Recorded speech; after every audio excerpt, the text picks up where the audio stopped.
चर्चा करेंगे कि क्लॉड कितना खतरनाक होता चला जा रहा है। हमने एक दिन 5 तारीख के दिन ही आप पर इसके बारे में बातें बाजार की पर एक सेशन किया था। क्लॉड जो है ना, उसका यूज़ नासा भी कर रहा है। एंथ्रोपिक के सॉफ्टवेयर्स का और क्लॉड का यूज़ नासा के द्वारा लैंडिंग परसेवरेंस जो रोवर है, उसकी लैंडिंग के रूट प्लान करने में भी किया गया था। अमेरिकी रक्षा मंत्रालय भी इसका यूज़ कर रहा है और रक्षा मंत्रालय एंथ्रोपिक के ये जो मालिक हैं, सीईओ हैं, इनको बुला करके धमका रहे हैं, कह रहे हैं कि देश की सुरक्षा में आप एआई को किसी रोक-टोक के बिना हमें दें। लेकिन वहीं दूसरी तरफ क्लॉड का मानना है कि नहीं, हमारी कुछ शर्तें हैं, हम उनके साथ ही आगे बढ़ सकते हैं।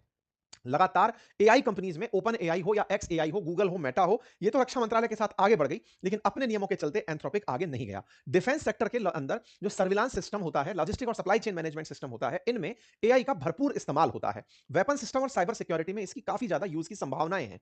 इसी के चलते एंथ्रोपिक खुद को बचाकर चल रहा है कि कहीं ये वेपन ऑफ मास डिस्ट्रक्शन में इसे यूज ना कर लें। वर्ष 2024 में एंथ्रोपिक ने रक्षा तकनीक कंपनी पेलेंटिर टेक्नोलॉजीज के साथ साझेदारी की थी, जिसमें राष्ट्रीय सुरक्षा परियोजनाओं के लिए 4 प्रमुख कंपनियों को चुना गया था। उसमें से एंथ्रोपिक एक थी। अमेरिकी सरकार ने $200 मिलियन का एक अनुबंध इस कार्यक्रम में किया था। 14 जुलाई 2025 को यह बड़ी खबर बनी थी।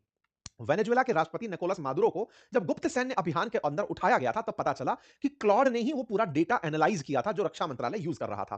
क्लॉड के प्रति अमेरिकी रक्षा मंत्रालय बहुत ज्यादा दीवानगी रखता है। माना जाता है कि पेंटागन में एंथ्रोपिक क्लॉड का मादुरो को जब उठाया गया, तो उसके एनालिसिस का जो यूज हुआ, उसके बाद रक्षा मंत्रालय ने तय किया कि हमें क्लॉड चाहिए।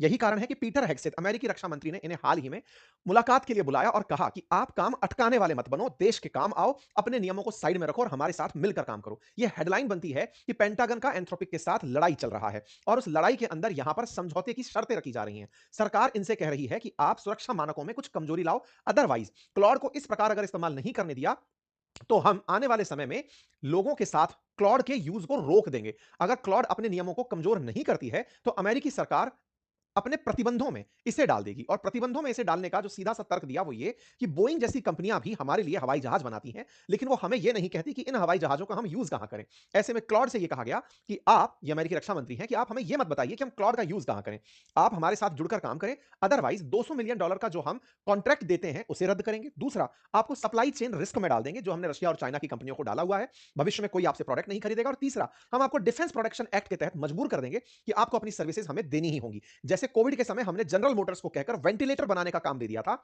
ऐसे ही हम आपको भी काम करने के लिए कह सकते हैं।